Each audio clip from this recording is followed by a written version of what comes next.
자, 안녕하세요.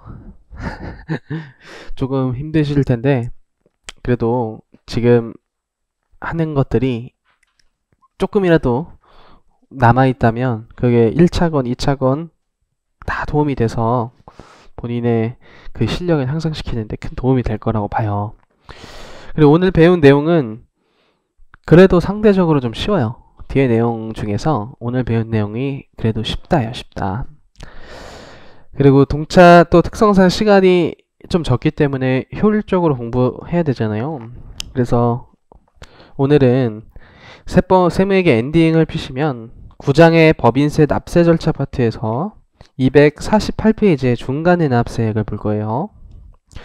그리고 원래 가산세라는 주제가 연결되는데 가산세를 과감히 동차 땐 스킵할 거예요. 가산세를 과감히. 그 다음 연결납세는 원래는 해야 돼요. 원래는 해야 되는데 이제 동차반에서 연결납세를 하는 게 맞나 이런 생각 정말 많이 했어요. 근데 다행히 일단 2017년도 세무사 2차 기출문제 떴어요.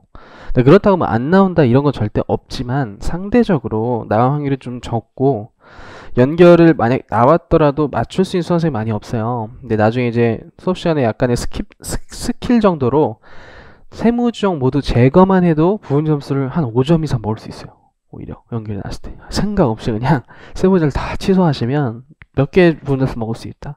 그 정도만 하고, 그래서 오늘은 중간인 합생이랑 어디를 배울 거냐면 마지막 주제에 법인세 기타 사항이라고 있어요. 11장에 거기서 청산소득에 대한 법인세 요 두 가지를 오늘 할 거예요. 요 두 가지를.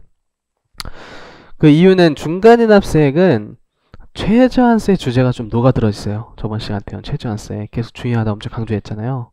왜냐면 최저한세를 물으면 세액공제도 물어볼 수도 있고 최저한세 논제도 물어볼 수 있어 좋고 중간인합세 물어봐도 최저한세가 들어가 있어요. 또 2차에서. 그래서 중간인합세 플러스 최저한세 문제다 항상 중간인합세액은. 그래서 2차에 그래도 몇 번 났던 주제고, 청산소득에 대해 법인세는 한 잊을만 하면 한 번씩 나와요. 한 5년에 한 번씩 나오는데 작년 회계사 2차 긴출 문제에 나왔어요. 그리고 세무사에서는 한 4년 전쯤 나왔기 때문에 그래도 좀 트렌드상 힘있게 보셔야 되지 않나. 그렇게 어렵지 않다라고 해서 그 두 가지 주제를 보는 것이고, 그래서 다음 목요일 날은 마지막 회차일 때는 합병을 그냥 하루 종일 할 거예요. 합병은 나온 지 이제 꽤 됐어요. 세무사에서 2012년인가 11년에 한번 2차에 뜨고 세무액에서 쭉 안 뜨거든요. 근데 그 사이에 개정도 좀 계속 많이 되었고, 또 회계사 2차에서는 작년에 출제된 적이 있어요. 작년에 꽤 어렵게 크게 사이즈가 크게. 그래서 합병 주제는 원래 되게 중요해요. 그래서 연결보다는 좀 합병을 올해 힘있게 보지 않나. 그래서 유해생들도 합병을 되게 좀 힘있게 올해는 보고 있어요. 회정세법과 기출문제 나온 지가 오래됐고 최근 회계사에는 또 출제가 됐다. 그래서 진도 범위를 그렇게 좀 정했으니까 양해를 구하시고 오늘은 중간인합세액으로 가볼게요. 그래서 248페이지에 중간인합 볼게요. 중간인합. 오, 위학원에서 이제 칠판, 제가 특히 이걸 칠판을 많이 짓고 해서 그런지 엉덩이에 그 분필가루가 가장 많이 묻는 베스트 3 선생님으로 꼽혔어요. 그래서 지금 베타 서비스로 요 그 이제 분필 많이 튀기지 말라고 이거 이렇게 선물해 주셨더라고요. 너무 감사드리고, 네, 창피하네요. 제 엉덩이에 그 분필가루가 그 공개된 거에 대해서. 그래서 중간에 볼게요. 글씨도 좀 더 잘 써지는 것 같아요. 그래서 법인세의 본래 신고 납세 절차를 좀 간단히 설명을 드리면 1월 1일부터 예를 들어 12월 31일까지 법인이 있었다고 가정을 해볼게요. 그럼 이 단기 중에 생긴 각 사업연도 소득금액 뿐만 아니라 토지 등 양도소득의 법인세 있을 수 있고, 또 일정한 법인은 미환류 소득에 대한 법인세로 낼 수 있어요. 그래서 그 소득을 다음에 3월 31일까지 신고도 해야 되고 납부도 해야 되는 것이죠. 근데 이 1년이라는 기간이 과세관청 입장에서 좀 생각을 해보면 절대로 짧은 기간이 아니에요. 그 세수를 징수하는 데 있어서의 기간으로 치면 길다라는 거예요. 길다. 그래서 이런 기중에 세금을 좀 미리 징수하자라는 제도에서 출발을 하면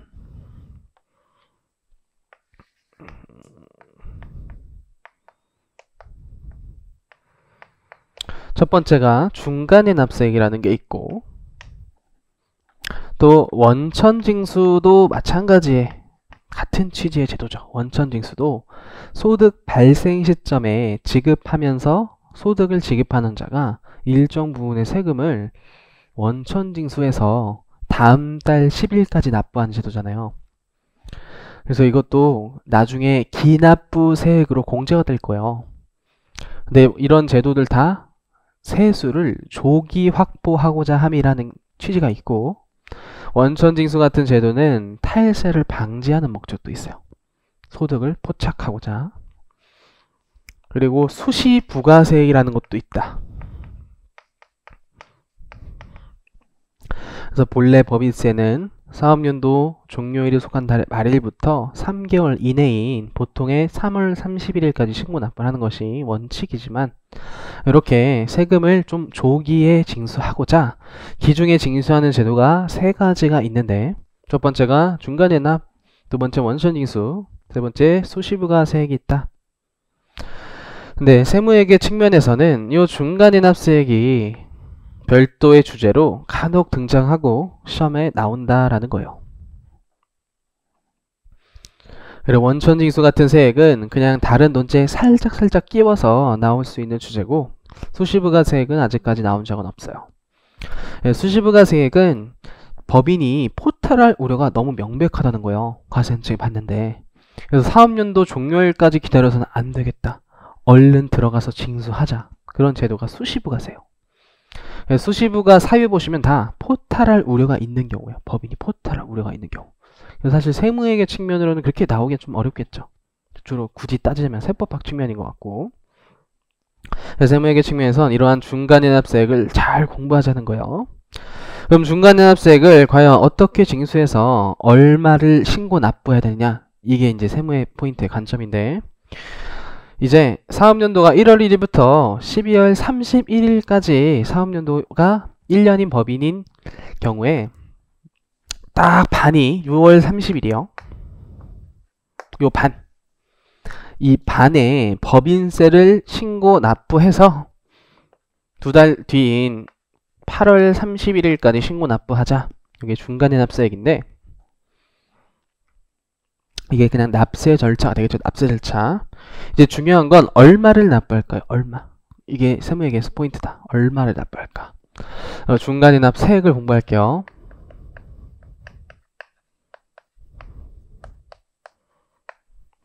중간에 납세액은 일단 둘 중 하나의 방법으로 선택이요.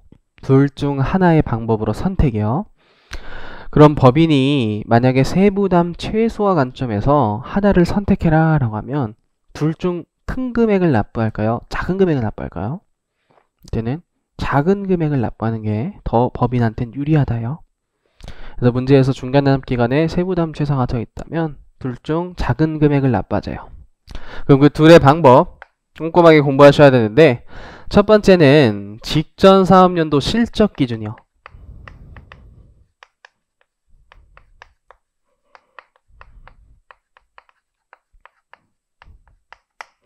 직전 사업연도 실적 기준이라는 게 있고, 두 번째 방법은 단기 사업연도 중간 인합 기간의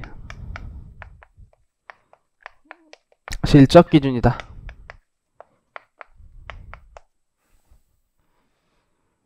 그래서 둘 중 하나의 방법을 법인이 선택할 수 있다라는 건데, 직전 사업연도 실적 기준부터 말씀드리면 말 그대로 2019년이 올해면 정기가 2018년도잖아요. 그럼 정기에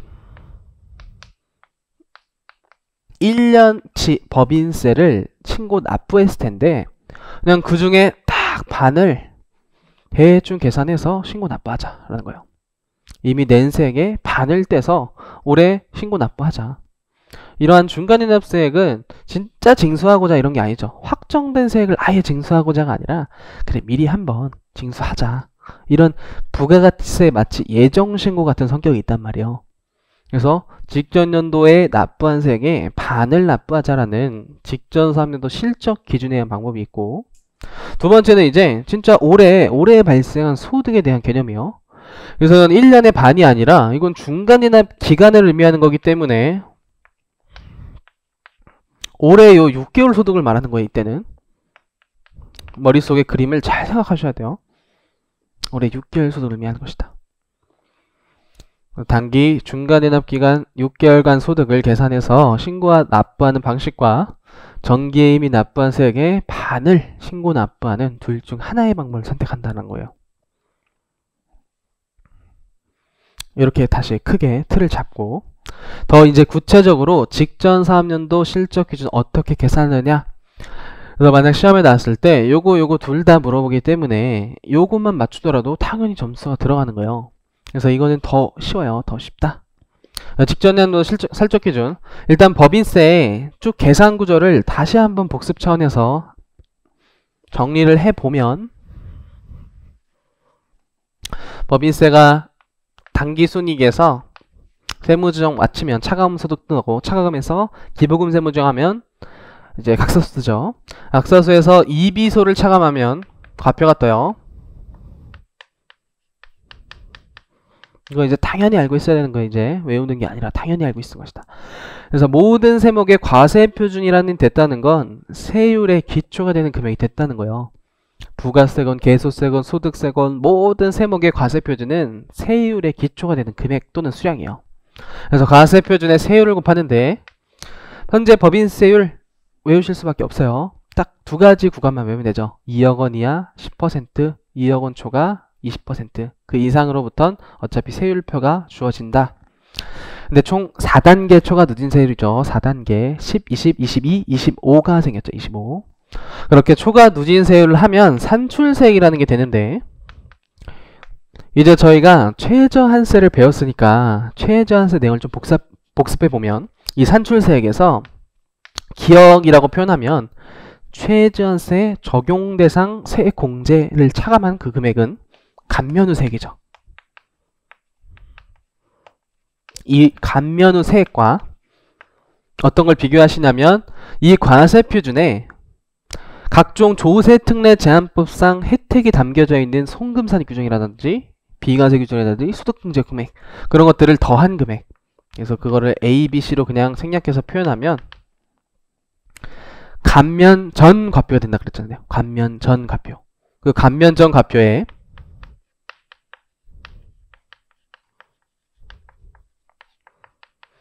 국가에서 적어도 이 정도 세율은 내라 라고 하는 게 최저한세율이죠. 그래, 너무 많은 혜택, 너무 많은 감면은 보기 싫다, 안 되겠다. 그래서 중소기업은 7%, 비중소기업은 약 10%의 세율만큼은 감면전 과표에 계산한 최저한세를 내라 라는 제도잖아요. 그래서 둘 중 큰 금액을 법인의 세금으로 과세원청에 신고 납부해라 라는 게 최저한세요. 그래서 맥스를 쓰죠. 이때.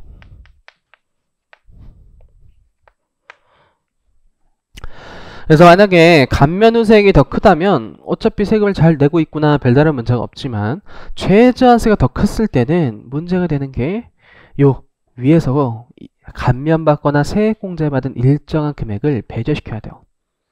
근데 실무에선 다 법인이 선택하지만 저희 세무회계에선 경정시 배제 순서에 따른다 이렇게 나온다 그랬죠. 그럼 그건 그래도 법인한테 유리한 입장으로 구성되어 있고, 그 유리한 입장이 송금산이 입금부산입부터 배제된다. 그건 주로 과세 이연제도다. 두 번째, 세액공제. 세액공제는 대부분 2월 공제가 되기 때문에 올해 배제되더라도 내년에 받을 수 있고, 그 다음 세액 감면이 마지막으로 배제되는 것이다.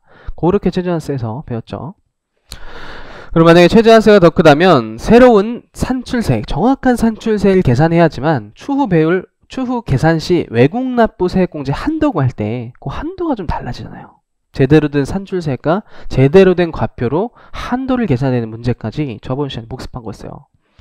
그래서 이렇게 최저한세가 더 컸을 때 제대로 된 산출세액으로 재계산하는 문제까지 해서 그거를 확정된 산출세액 정도로 정리해 볼게요.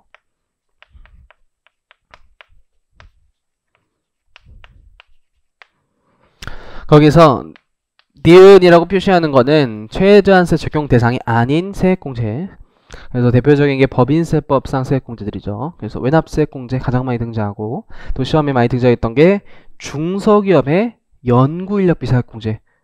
그래서 비중소기업의 연구인력비 세액공제는 최저한세 대상이고, 중소기업은 최저한세 적용 대상 아니었어요. 아래쪽에서 뺐다. 그럼 이제 산출세에서 공제, 감면세액 등을 다 빼면 결정세액이라는 게 돼요. 거기에 법인이 법인세에서 정한 의무를 이행하지 않았다. 그럼 부과되는 게 가산세죠. 그리고 이러한 가산세에 저 단기 중에 미리 징수당했던 기납부세액 등을 차감하면 실제 법인이 납부하는 차가감 납부세액이 되는 거예요. 실제. 사실 결정세액 더하기 가산세는 총부담세라는 명칭이 있지만 그 정도까지 그렇게 중요하진 않다. 결정세액 가산세에서 기납부세액까지 뺀 게 실제 법인이 납부하는 차가감 납부세액이 되는 것이고, 이 기납부세액에 세 가지가 있는 거예요. 이 기납부세액이 중간해납세액, 원천징수세액, 수시부가세액이 있는 것이다. 거기서 지금 중간해납세액을 배우고 있었던 거예요. 그래서 이 법인세의 흐름을 일단 당연히 아는 가정하에 이 산식을 기억하셔야 되는 거예요. 그럼 직전 사업연도에 이렇게 냈을 텐데 거기서 일단 확정된 정기에 산출세액이 있을 거예요.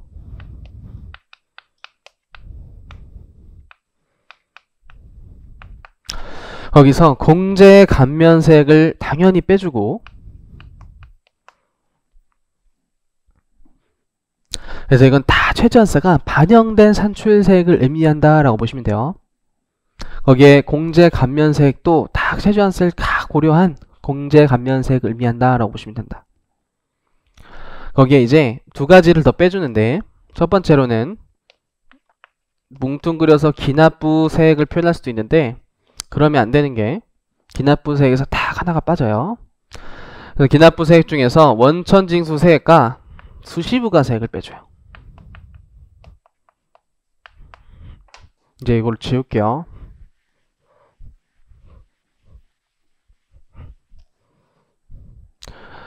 그래서 정기에 확정된 세액에 공제감면세액을 차감하면 결정세액이 됐죠. 됐어요? 결정세액 된 거. 공제감면세액 빼면, 산출세액 빼면 결정세액. 거기에 기납부세액을 빼면 차가감 납부세액이 되잖아요. 근데 거기서 중간해납세액이 빠졌다. 그래서 이렇게 구한 산식에 반이니까 이제 중간해납세는 반을 납부하는 것이기 때문에 12분의 6을 하는 것인데, 몇 가지 주의할 점. 일단 이 산출세액에 토지 등 양도소득에 대한 법인세는 제외시켜요.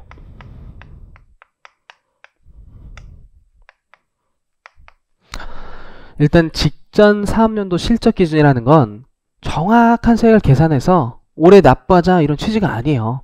그냥 간편하게 작년에 이만큼 냈으니까 그거의 반 정도를 미리 징수하자라는 개념이기 때문에 정확한 세액을 구할 필요가 없고, 두 번째로는 정기에 토지 등 양도소득이 발생했다고 올해 소득이 또 토지 등 양도소득이 발생하느냐?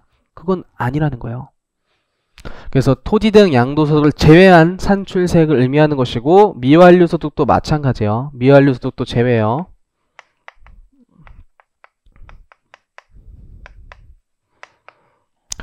그래서 직전 사업연도의 실적 기준에 약간 해석상 수험생이 생각하는 의미를, 그래 정기에 이 정도 냈으면 올해도 이만큼 내겠지라는 산식이라고 생각하시면 된다.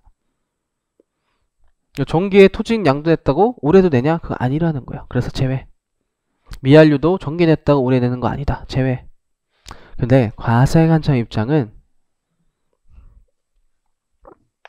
가산세는 다르게 보고 있어요. 가산세는 포함이야. 가산세 포함. 그러면 정기에 너가 의무 불이행을 했다면 올해도 의무 불이행을 할 거다라고 봐요. 정기에 가산세 납부한 게 있으면 올해도 똑같이 가산세를 낼 거다라는 좀 성악설적인 의미를 가지고 있어요. 성악설. 또는 수험생 마인드로 간다면 틀린 문제는 수험생이 또 틀릴 것이다. 너가 정기에 적격증빙 미수치 가산을 냈으면 올해도 적격증빙 미수 내겠지. 라는 좀 측면이 담겨져 있는 식이다. 그렇게 해석하셔서 가산세 포함 또 다짜고짜 외우시면 안 돼요. 헷갈려요. 왜냐면 저희가 가산세 포함제 여부를 그래 특강 시간에 배운 내용 중에 한번 중요하게 다룬 적이 있어요. 혹시 어디서 기억나요? 어디서 배웠었죠? 지금 배운 내용이 저희 몇 없어요. 찍어서라도 거의 50% 확률인데 결손금 소급공제 문제 배운 적 있어요? 결손금 소급공제. 중소기업 안에서 딱 직전 연도로 돌아가서 소급하는 문제 있었잖아요. 그것도 한도가 있었죠. 한도. 그 한도 구할 때 이 산출세액에서 공제가면세 이런 거 빼주잖아요. 그 산출세액에 토지 등 양도소득 제외였고 그때 가산세는 제외였어요. 제외. 근데 가산세를 제외시키는 게 법인한테 더 불리한 거예요. 그때는. 왜냐면 환급의 한도잖아요. 환급. 그럼 가산세까지 포함돼서 한도가 커지면 그만큼 환급받을 세액이 커진다는 걸 의미하는 거잖아요. 그리고 사실 같은 논리예요. 같은 논리. 근데 거기선 제외고 거기서 포함이니까 그게 헷갈려서 수험생이 그래 뭐 소급공제는 제외였지 포함이지 이런 식으로 한다면 분명히 실수하고 헷갈리게 돼 있다는 거예요. 근데 과세관청의 논리는 동일하다. 다 법인한테 제재하는 입장이고 소급공제일 때는 환급받는 한도를 구하는 산식이기 때문에 가산세를 오히려 제외하는 게 그만큼 법인이 환급받을 금액이 줄어든다. 근데 이 산식에서도 가산세를 포함해서 이번엔 납부하는 것이기 때문에 과세관청 입장에서는 포함하는 게 법인한테 제재를 가하고 있는 거예요. 그래서 포함 제외가 모두 법인한테 제재를 가하는 과세관청의 행위예요. 행위. 근데 각각 규정이 다르기 때문에 제외 포함이 달랐던 거예요. 그래서 이건 중요 포인트로 중간연합세액에서 많이 등장해요. 두 번째로는 기납부세액은 원래 중간연합세, 원천징수세액, 수시부가세액 세 가지를 의미하는 것인데 중간연합세액은 산식이 없어요. 어디에 찾아봐도. 근데 이건 당연한 거예요. 중간연합세액을 구하는데 중간연합세액을 다시 뺀다. 그건 말이 안 되는 거 말이 안 되는 거.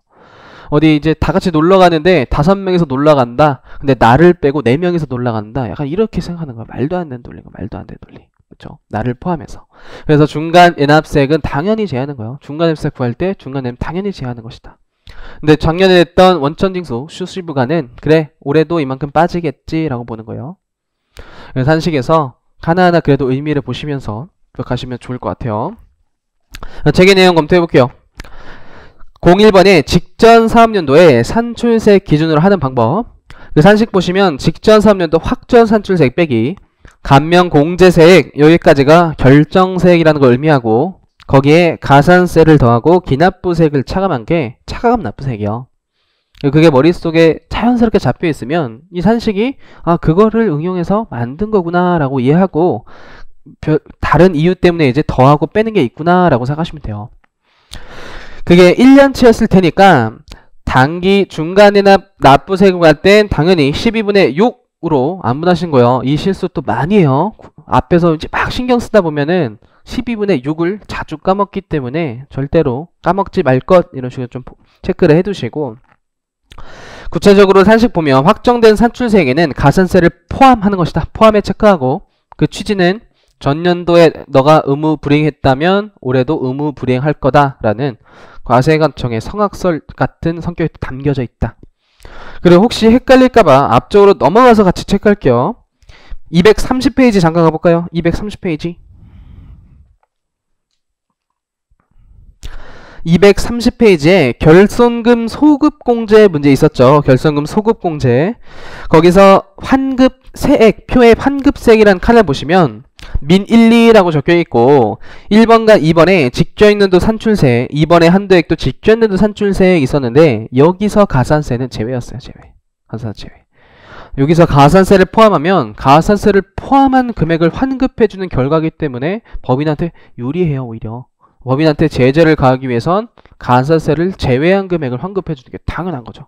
가산세를 돌려주는 결과가 나오는 거예요. 이거 환급해줄 때. 그래서 이거 헷갈리지 마시고 다시 248페이지로 돌아오시면 확정 산출세액에 토지 등 양도소득에 대한 법인세랑 여기 안 적혀져 있지만 미완료 소득에 대한 법인세는 모두 제외하는 것이다. 이거는 특수 상황에서 발생하는 것이지 계속 경상적으로 발생하는 소득이 아니죠. 정기해냈다고 올해도 발생했을 거라고 보지 않는 것이에요. 그리고 감면공제세액은 직전 사업연도에 감면된 법인세액을 의미하는 것이고, 기납부세액은 본래 중간인납세액, 원천징수세액, 수시부가세액 세 가지인데 원천징수세액과 수시부가세액은 포함되나 직전 사업연도 중간인납세액은 포함하지 않는다. 여기 체크하시고, 중간인납세액 계산할 때 중간인납을 빼는 건 말이 안 되는 것이다.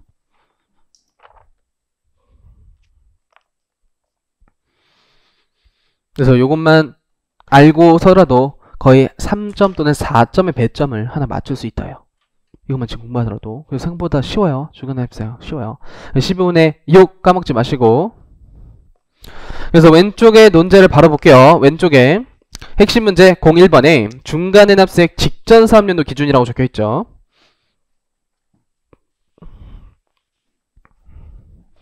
다음은 한강의 중간인납 관련 자료인데, 한강은 정기에 법인세를 납부했대요. 한강이 제19기 사업연도에 중간인납세액을 직전 사업연도 산출세액 기준에 대한 방법으로 계산할 때 납부해야 할 중간인납세를 계산하시오라고 나왔어요.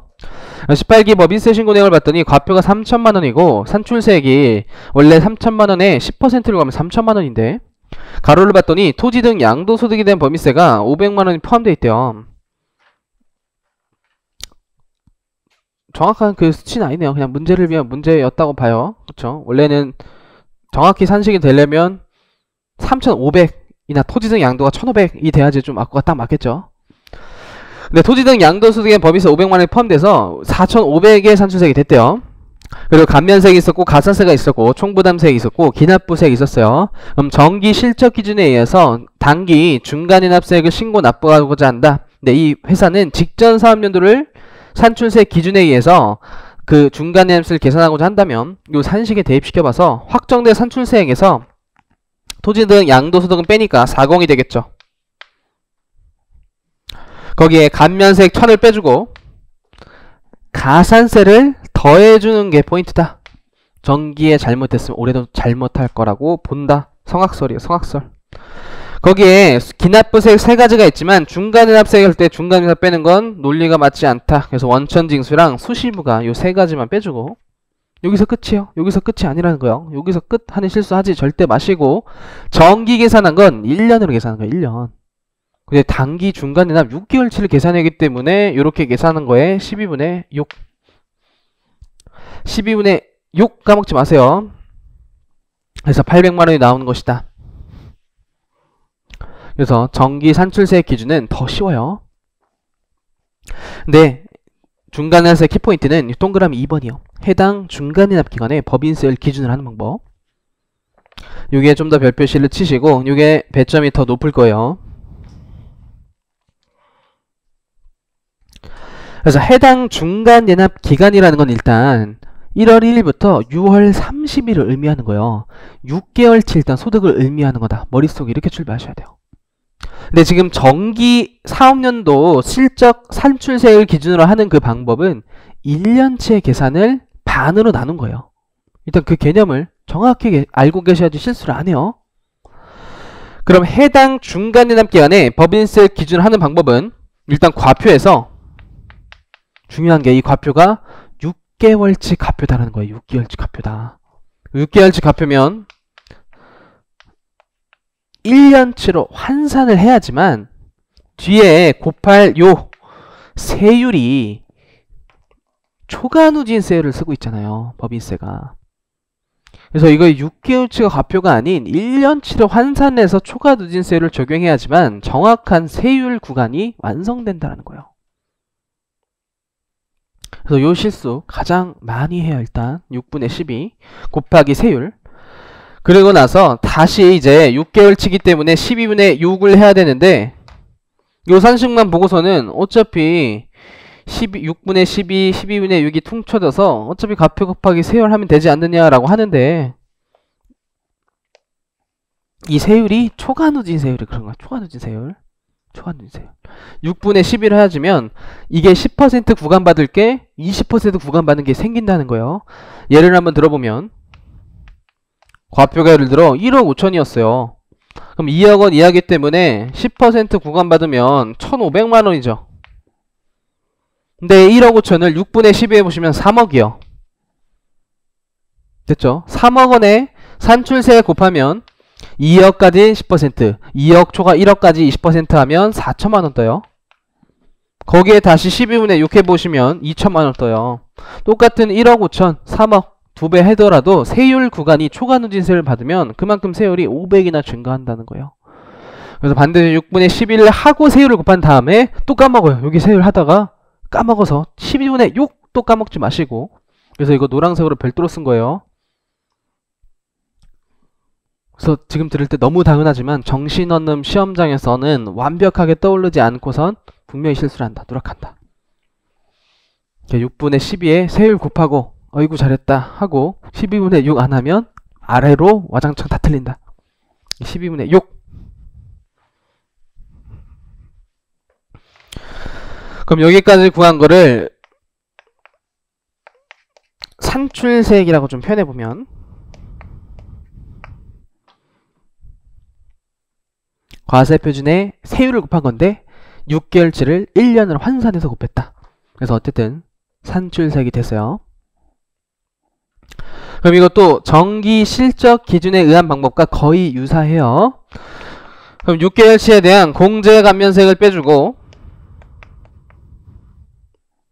원천징수 빼주고 수시부가 빼주고 중간해납세액은 당연히 없겠죠. 중간해납 지금 6개월치 구하고 있는데 중간해납세액 이거 구하려고 하고 있잖아요. 이거 중간해납세액 당연히 있을 수가 없다.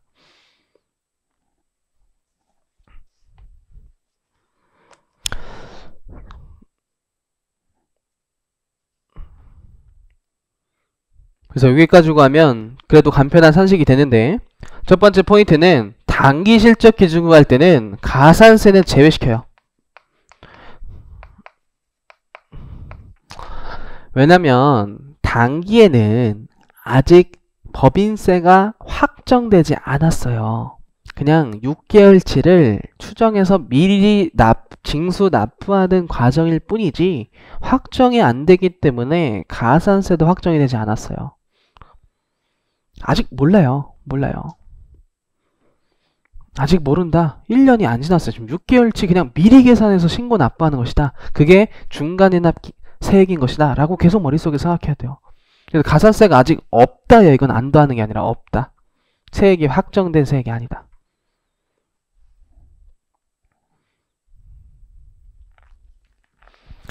그리고 산출세액에서 원래 공제 감면세액을 할 때 들어가는 게 최저한세예요. 최저한세.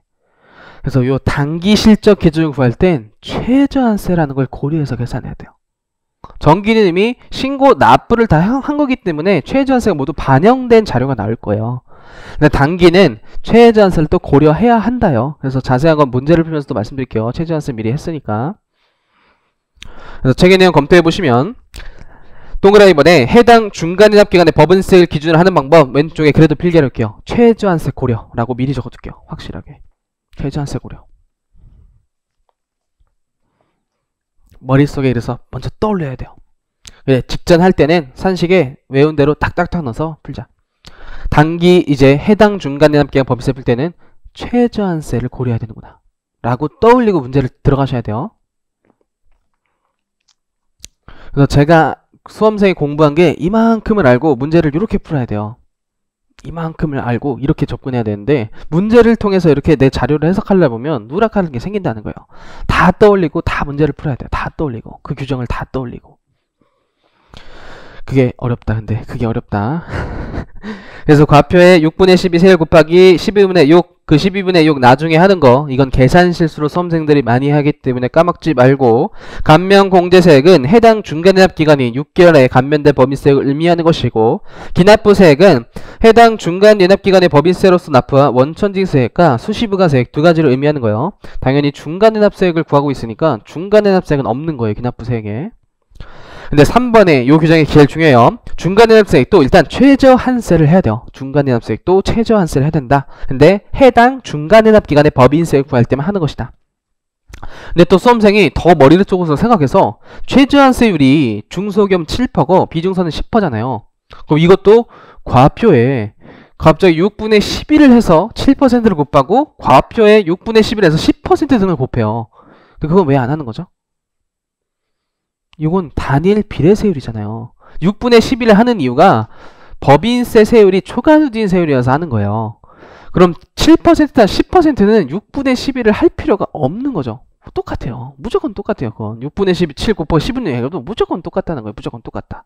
그래서 그때는 최저한세율은 단일 비례세율이므로 과세표준을 연 환산하지 않는다. 여기까지 체크하시고, 단일 비례세율일 때는 환산하는 게 의미가 없다는 거예요. 의미가 없다.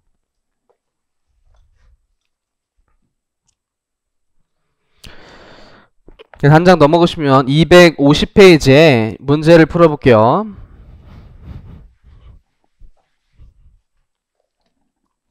이제 한강은 중소기업 아님 이런 것도 체크하시고, 중소기업 아님.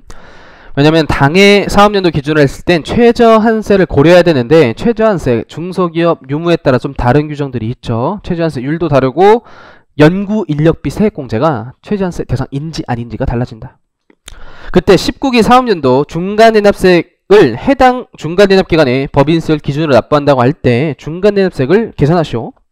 그래서 각사소가 나왔는데 날짜를 잘 보시면 1월 2일부터 6월 30일까지 6개월치예요. 그리고 이월결사금 나와있고 세액공제 나와있는데 최저한세 적용 대상이래요. 그리고 원천징수액도 6개월치가 나와있어요. 그럼 아주 지금 천천히 FM대로 풀어보면 각사소가 180이고 거기서 이, 비소 세 가지를 차감하면 과세표준인데 이월결손금 40을 일단 다 뺄 수 있느냐? 거기서 출발하셔야 되는데 다 뺄 수 있다 없다? 뭐 떠올려야 되죠 이때? 중소기업 아니니까 한도 있잖아요. 한도 몇 퍼센트죠?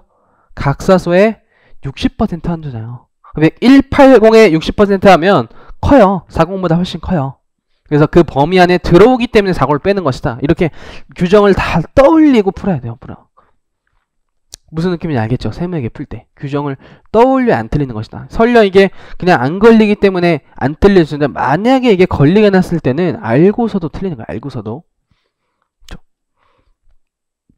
그래서 중소기업 아니기 때문에 한도를 고려했어야 되는데, 다행히 한도 범위에 들어와서 40을 빼서 과표가 140이 됐어요. 두 번째 실수, 과표에서 2억원 이하 구간이구나, 10% 곱해서 1,400만원이구나, 이런 실수하시면 절대 안 된다는 거예요. 지금 6개월치의 중간납 기간에 대한 법인세율 구하고 있기 때문에 초과 누진세율을 적용받는 요 산출세액에선 환산을 해야 된다. 환산 어떻게 하죠? 6분의 11로 일단 돌려준다면 140이 아니라 280이 돼요. 280에 대한 세율을 때리고 거기에 다시 한번 12분의 6을 해줘야 된다. 됐어요. 실수 많이 하겠죠? 이렇게 세율 구간을 적용하면 산출세액은 1,800만원이 나요. 아까 1,440에 10% 하면 14였잖아요. 지금 세율이 달라졌죠? 초과누진세율 적용 받았으니까. 그래서 느낌이 세해야 돼요. 중간기간 때 이런 규정이 없으면 본인이 안 했다는 거, 누락했다는 거. 그럼 산출세액에서 이제 최저한세를 고려해야 돼. 최저한세.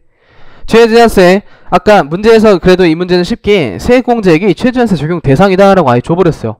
그럼 그냥 쉬운 표현으로 기억이라고 쓸게요. 최저한세 적용되는 세액공제 5를 차감하면 13의 명칭은 감면후세액이라는 것이다. 이 감면후세액을 뭐랑 비교하냐면 관면전 과표랑 비교해요. 관면전 과표. 근데 관면전 과표가 할 때 또 이런 실수는 잘 안 하시지만 2배 이런 거 하실 필요 없어요. 이 2배 하는 건 세율 때문에 하는 거예요. 세율. 초과누진 세율 때문에 하는 것이에요. 그럼 이거는 그냥 140으로 가서 지금 각사소급밖에 없기 때문에 과표 전에 관면됐다는 자료가 전혀 없죠. 그럼 관면전 과표가 그냥 그대로 140이 되겠네요. 관면전표 140에 중소기업이 아니기 때문에 10% 최저한세를 적용받으면 최저한세는 14예요. 최저한세가 더 큰 케이스가 출제된 거야. 지금 최저한세 더 큰 케이스.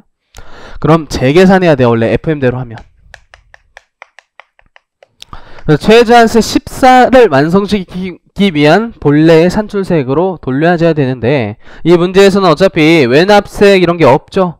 그렇기 때문에 그냥 중간이나 구할 때 이제 추가적으로 대표적인 뭐죠? 산출세액에서 지금 공제 감면세액이라는 거 다 빼주고 기납부세액 2개, 원천징수랑 수시부가세액 빼주면 된다. 네, 이 문제에선 원천징수세액 6개월치밖에 없었네요. 그래서 2 빼면 12.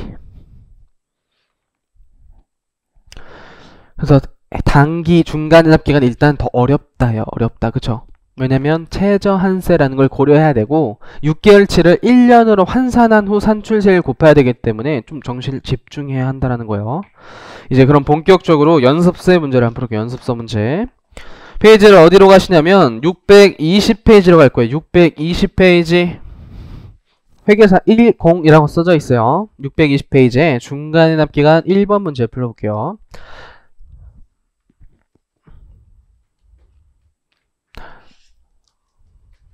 그래서 다음은 제주의 19기 사업년도 중간이납기간을 대상으로 하는 중간이납을 위한 자료래요. 네, 이를 참고하여 제주의 중간이납세액 납부부담 최소화할 수 있는 방법 및 이에 대한 계산 근거를 제시해보래요. 문제에서 중간이납세액 납부부담 최소화를 좀 체크하시면 직전 사업년도 실적 기준으로 계산 방법과 단기 중간이납을 계산한 둘 중 세액 중 작은 걸 내는 게 유리하다. 작은 걸 내는 게 당연히 유리한 거죠. 그리고 자료를 보면 제주의 전기인 18기 1년이죠. 1년 사업년도에 대한 법인세 신고 및 납부 내역은 다음과 같다라고 나와 있어요.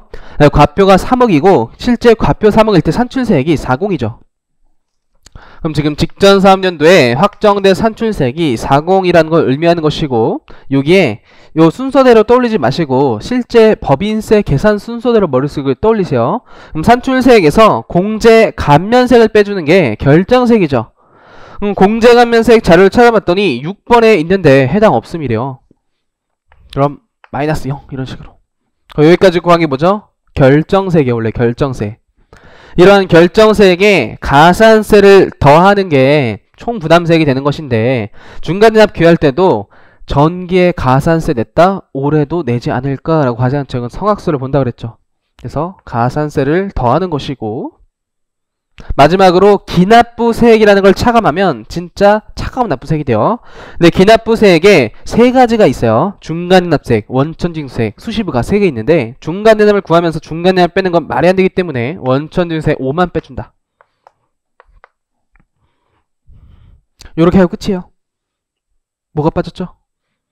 지금 1년치, 18기 1년치에 대해서 제대로 된 중간이납 계획 구하려면 12분의 6 까먹지 마시고 12분의 6 잘 구하고 이런 거 틀리면 억울하다. 12분의 6 그럼 1850만원이라는 숫자가 나요.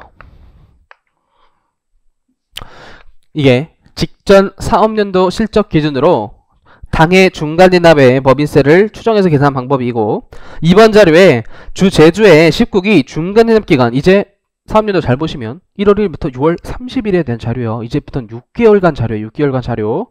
손익계산서상 당기순이익이 나왔네요. 그럼 좀 침착하게 당기순이익부터 차례대로 출발해서 손익계산서 법인세 비용은 대표적인 송금불산이 항목이요.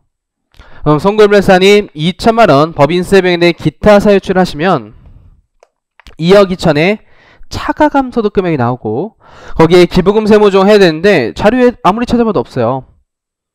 그리고 2월 결소금, 비과세 소득, 소득공제 자료도 아무리 찾아봐도 없어요. 그럼 지금 차가감이 과표까지 그대로 쭉 그냥 갔다라는 거죠. 더 이상 고려할 게 없잖아요. 그래서 220은 곧바로 과표가 된다. 자, 220 세율 곱할 때 어떻게 해야 되죠? 220 세율 곱할 때 중간에 지금 6개월치를 떠올려서 6분의 11을 먼저 하자. 1년치로 환산하자. 거기에 세율을 곱하고 다시 12분의 6을 하자. 됐어요. 요거 계산기도 한번 연습해보세요. 많이 실수해요. 그럼 요 가액에 세율을 곱한 산출세액이 얼마가 나냐면 3,400만원이 나와요. 이제 산출세액이 됐으면 최저한세를 적용시키는 거예요. 최저한세 적용시키려고 봤더니 4번 자료에 생산성 향상시설 투자세액공제라는 조세 특례 제한법상 세액공제가 있고 그냥 이름 모를 세액공제 나왔다면 최저한세 적용 대상이다 라고 풀어도 무관하고, 주의하실 게 그 중소기업의 연구 및 인력 세액공제만 최저한세 대상 아님을 특히 주의하세요. 요즘은 최저한세 대상이다 아니다를 문제에서 좀 주고 있어요. 왜냐면 이게 엄청 많아요. 몇백 개예요, 몇백 개. 그걸 다 외울 수가 없기 때문에 주고 있지만, 그래도 안 주는 것들, 최저한세 적용 대상이 아닌 것들은 안 줘요. 아니다라고는 안 줘요. 아니다라고는. 그래서 이름 모를 이런 조특법상 세액공제가 났다면 최저한세 적용 대상이라고 생각하시고, 산출세액에서 최저한세 적용 대상 세액공제를 빼면 1,400만원이 뜨는데, 이 1,400만원의 이름은 감면후세액이라는 거예요. 감면후세액. 이 감면후세액을 어떤 거랑 비교하시냐면 감면 전 과표랑 비교하셔야겠죠. 감면 전 과표. 그럼 감면전 과표는 220인데, 여기 감면전으로 돌려줄 때 뭐 송금산이 받은 금액이라든지 준비금이라든지 비과세 소득공제 자료가 전혀 없어요. 뭐 없었던 거라고 판단해서 감면전 과표도 여전히 220. 그리고 이제 이 법인이 중소기업인지 아닌지 봐야겠네요. 근데 3번 자리에 나와 있어요. 제조업을 영위하고 있으며 중소기업에 해당한다.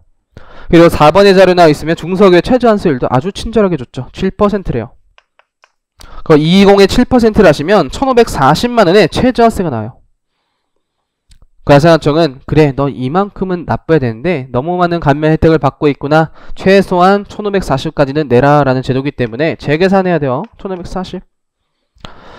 근데 중간납부세액공제일 때 발렸더니 외국납부세액공제 자료가 없으면 별도로 재계산해서 올바른 산출 구할 필요는 없다라는 거예요. 그렇게 판도가 있는 논제가 없으면. 따라서 여기서 기납부세액의 원천준세 250만 빼주면 수시부가세액 자료는 없네요. 정답은 1,290만원이 단기 실적 기준으로 구한 중간대납세액이다.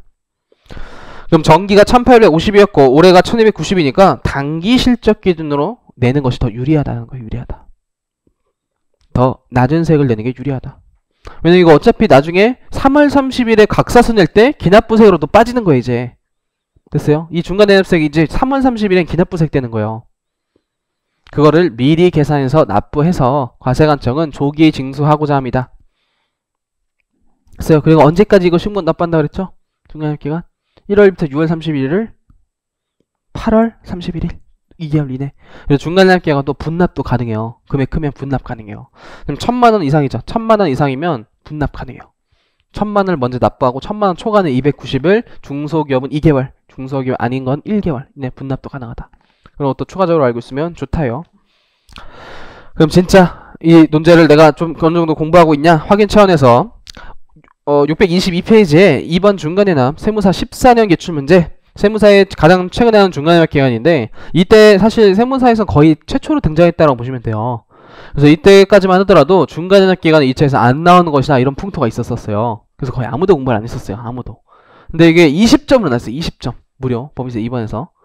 그때 이제 원재현 저희 회계사님 원쌤이 요때 들어가신 출제위원을 실제로 아시는데 한 명 맞췄다. 정확히 한 명을 맞췄다. 한 명 빼고 모든 수험생 빵점이었다라고 했어요. 빵점이었다. 근데 지금은 이제는 이렇게 나왔잖아요. 그럼 이제 또 나오면 이건 맞춰야 되는 거예요. 이제 기존의 기출범위에서 나왔던 주제는 무조건 해야 되는 거 무조건. 근데 사실 이 당시에 중간학계가는 이제 변별력이 없었다는 거예요. 한 명 맞추는 거는 나도 틀렸어도 된다라는 거죠. 나도 틀렸어도 된다. 근데 지금 이제 맞춰야 돼요. 중간학기간 요 문제 시간 좀 드릴 테니까 열심히 한번 풀어보세요.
그래서 이거 10점짜리였던 것 같아요. 10점짜리. 기억해보니까 5.5점 또는 4.6점 이런 식으로.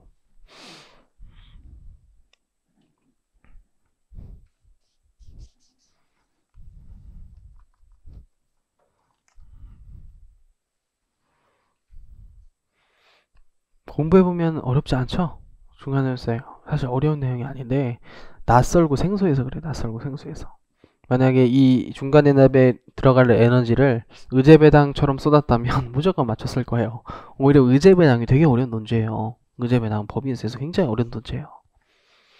그리고 접대비도 사실 좀 어려운 게, 물론 뭐 제가 벌이라는 게 아니라 무조건적으로 해야 되는데 접대비 계정값이 되게 많잖아요. 그리고 한도도 좀 복잡하고 어려운 논제예요. 어려운 논제. 대손 충당금도 어려운 논제죠.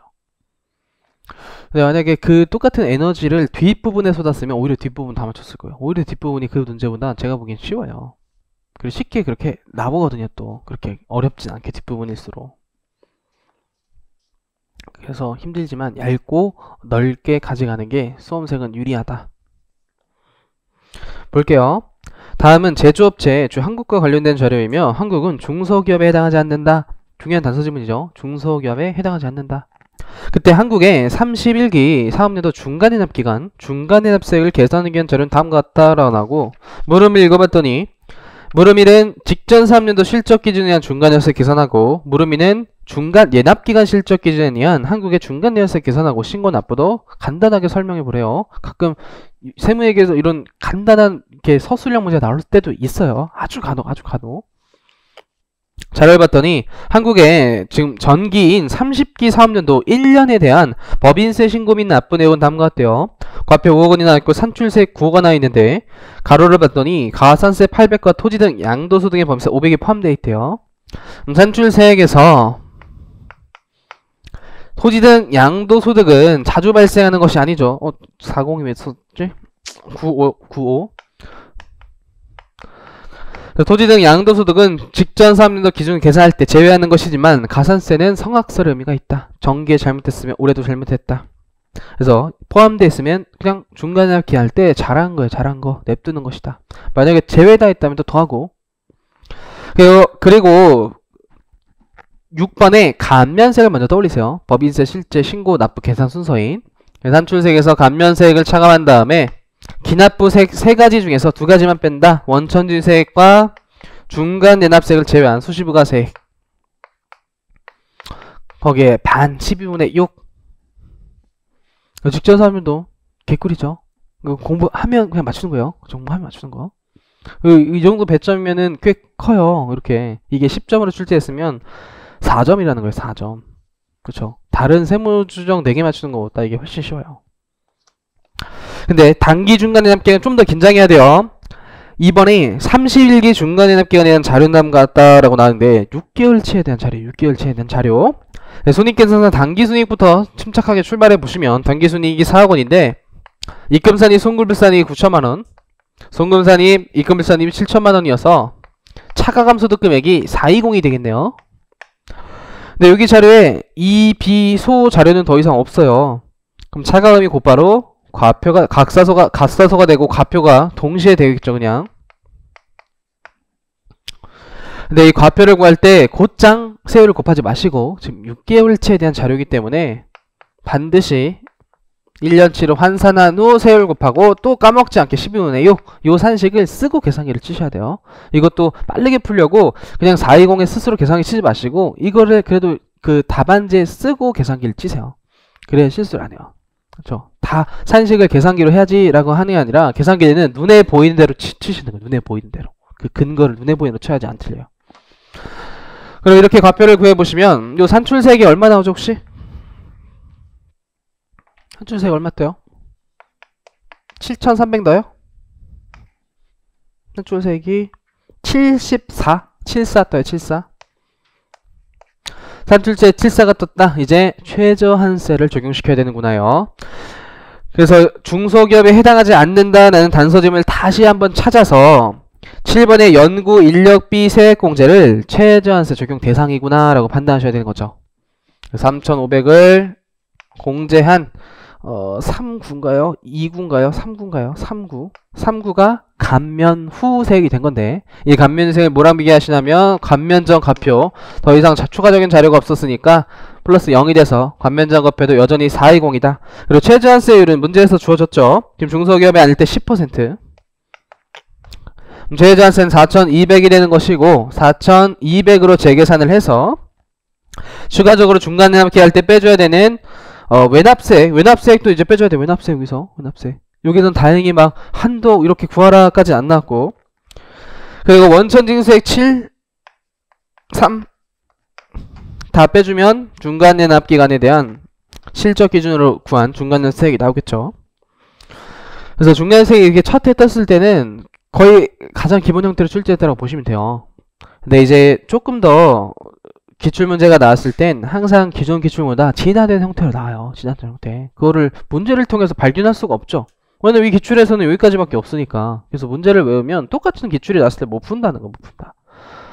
그래서 여기서 이제 조금 더 응용을 해보시면 전기 실적 기준으로 응용할 수 있는 거 거의 없다라고 보시면 돼요. 전기는 거의 기존 틀대로 나올 수밖에 없고, 단기 실적 기준 이제 응용할 수 있는 게 첫 번째 앞에서 배웠던 것처럼 2월 결산 한도가 생겼잖아요. 중소기업일 때 아닐 때. 다르잖아요. 그 한도가 있다 없다가 다르고. 두 번째는 중소기업일 때 아닐 때로 비교해서 연구인력비에 대한 세액 문제가 다르니까 최저한세 논제를 중간에 이렇게 껴서 이제 출제할 수가 있다는 거예요. 좀 더 최저한세처럼. 그럼 이 재계산이 나왔을 때도 다시 산출세액해서 외납세 구하는 문제를 중간 납기간에 내면 또 좀 더 어려워지겠죠. 중간 납기가 계속 떠올리면서 최저한세까지도 계속 생각해야 되니까 이제 그렇게 대비를 하셔야 된다. 이제는. 그리고 원천징수세액도 지금은 좀 친절하게 줬잖아요. 근데 이 원천징수세액도 계산하게끔 좀 출제될 수 있어요. 제가 보기에 원천징수세액을. 그래서 원천징수세액 간단히 공부할 건데 세무에게 엔딩으로 좀 넘을게요.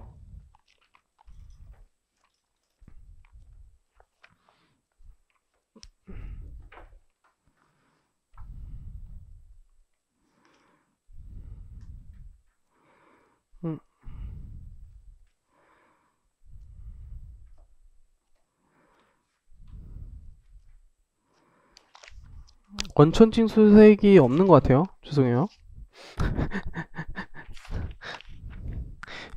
요약서에 한계점을 직시하고 있어요. 원천징수세액 설명을 드리면, 지금 법인세 원천징수를 의미하는 거예요. 그래서 소득의 지급자가 있을 것이고, 이 소득을 받는 납세의무자가 있을 것인데, 원천징수라는 것은 과세관청을 대신해서 이 소득을 지급하는 자가 소득을 지급하면서 발생 시점에 곧바로 세금을 징수해서 다음 달 10일까지 과세관청에 납부를 하는 제도를 원천징수라고 한다. 따라서 탈세를 막고 세수도 조기에 확보할 수 있으면서 과세관청은 이 사람이 세금을 징수해서 납부하니까 징세비까지도 절감되는 효과가 나요. 그래서 모든 전세계 나라에서 많이 쓰이는 제도다. 세금을 징수하는 데 있어서. 근데 지금 법인세 원천징수는 모든 세계에서 다 하지 않기 때문에 조금 더 주의하셔야 돼요. 그래서 이자 배당 소득이 주로 출제가 될 텐데, 이자 배당 소득에서 이자 소득부터 먼저 보시면 원천징수세율 14% 또는 25%인데 소득세랑 동일하다. 소득세랑 동일하다. 그럼 25% 소득세에서 뭐 있었죠? 비영업대금의 이익.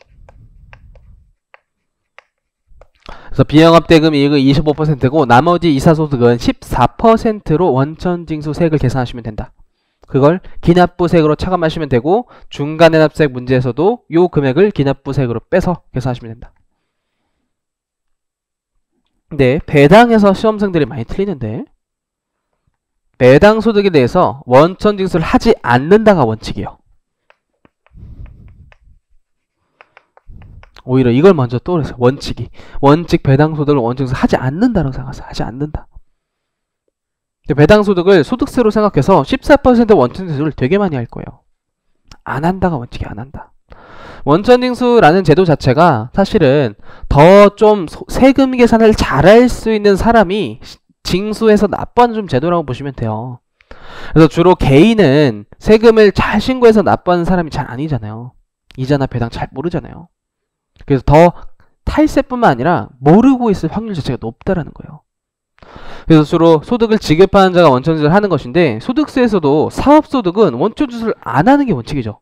사업소득 원천지수 안 하고, 사업소득에서 마치 근로소득 성격인 인적 용역에 대해선 3%의 원천지수 하잖아요.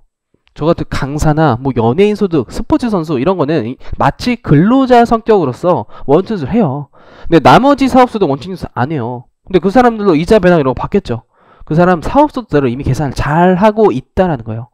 그래서 굳이 소득을 지급하는 자가 원천지수 하지 말고, 원래 사업소득자가 세금을 많이 납부해드리기 때문에 원천지수 제도로 운영하지 않고 있는 거예요. 그럼 법인도 그 논리대로 쭉 이해하시면은, 굳이 법인한테 배당소 원천지수 안 해도 이 배당이 각서서로 3월 30일까지 매달 신고 납부를 해야 되는 애들이기 때문에 원천지수 안 하는 것이 원칙인데, 투자 신탁에 대한 이익만 원천지수를 해요. 요것만 좀 기억하세요. 투자 신탁의 이익에 대한 배당속이 나왔다. 원천지수 하고 여전히 14% 세율은 소득세랑 동일하다. 다 이것만, 요건 암기해서 들어가세요. 투자 신탁의 이익만 원천지수 한다. 14%로. 그래서 원천징수세액 자료가 나왔을 때 이자, 뭐 정기예금이자 하나 뜨고, 비영업대금이 또 25% 물어보기 위해서 나올 것이고, 배당소득은 그냥 내국법인의 배당도 나오고 투자신탁 배당 이렇게 두 가지 나올 거예요. 그때 연기예금이자 14, 비영업대금 25 하시고, 배당소득 절대로 일단 하지 말자. 근데 투자신탁이면 하자. 이렇게 생각하셔야 돼요. 그래야 실수 안 한다. 이거를 응용해서 중간내납에 들어가도 수험생들은 많이 틀릴 것이다요. 아직 그렇게까지 출제되지 않았기 때문에. 그래서 잠시 쉬었다가 다음 주제로 넘어갈게요.